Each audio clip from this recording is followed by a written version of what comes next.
Hi guys, it's Kat. So this week's topic is about tantrums. I'm going to go through what has worked for us so far. I know it's completely different with every single toddler, but yeah, hopefully the things that I do might be able to help you with your toddler too. So we have been so lucky with Isaac that he is not a huge tantrum thrower, and usually when he throws a tantrum, it's because there's something else going on. Either he's teething, or he is really tired, or he's hungry. So generally there's an underlying cause to his tantrums. As he's getting further into his twos, he is getting a little bit more vocal and a little bit more possessive about things, and he's more likely to throw a tantrum if you take something off him or that kind of thing. So our first, I guess, what's the word? Our first way of kind of avoiding a tantrum is distraction. It seems to work really well with Isaac. Generally, you know, if I've taken something off him that he shouldn't be playing with, or, you know, he's throwing a tantrum for one reason or another, I will just try and distract him with something else before the tantrum starts. If he's super tired, sometimes it's just unavoidable, and no matter what I do, he's going to throw a tantrum.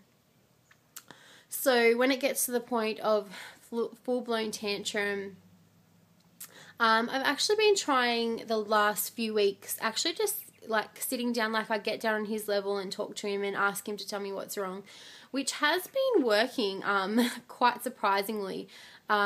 He'll kind of, you know, be so full-blown into the crying that he won't respond to me at first, but once I kind of talk to him calmly and calm him down, he's actually able to kind of let me know a little bit about what he wants. So that has been really good. A lot of the time, because I do have another baby that requires my attention, a lot of the times I just let him ride his tantrums out. I'm going to insert a clip at the end of kind of the tail end of a tantrum where I was feeding Eli in the kitchen and he wanted to be in the kitchen, and I don't like him in there when I can't, you know, be watching him 100%. So he threw a tantrum.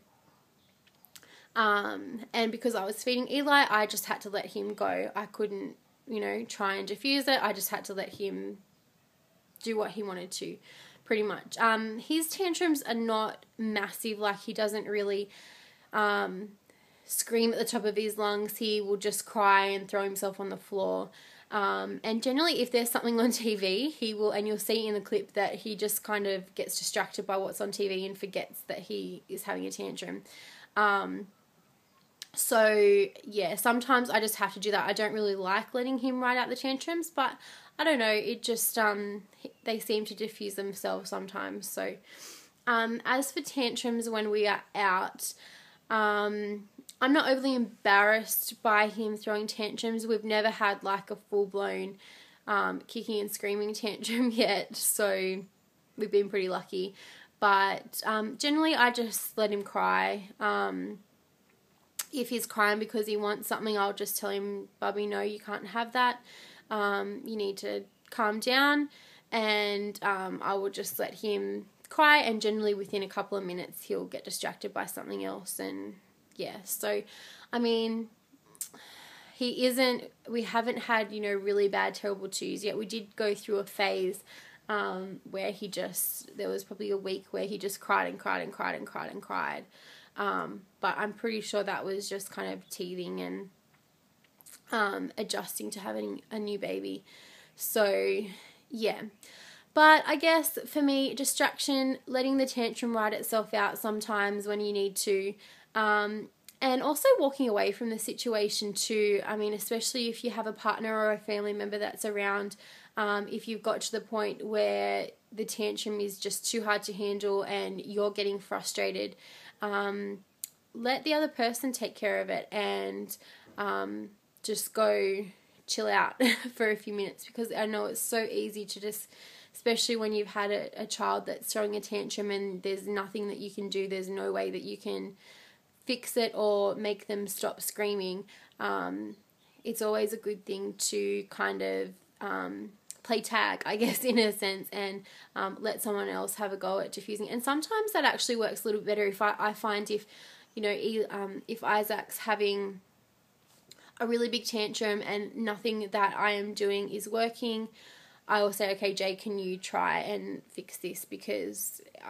what I'm doing isn't working. And sometimes that will actually help someone else coming in and trying to fix the situation. So we have had a couple of times where Isaac has thrown a really big tantrum, and nothing that I've obviously been home by myself, and nothing that I have done has worked. And so generally what I'll do in that instance, if he's just going and going and going and going and he won't stop, I will actually take him and put him in his bed, and say, I want you to stay there until you calm down and then you can come out. And so far that has worked. He generally just sits in there and screams and screams and screams, and then I'll go in maybe 5 minutes later and say, come on, okay, it's time to settle down.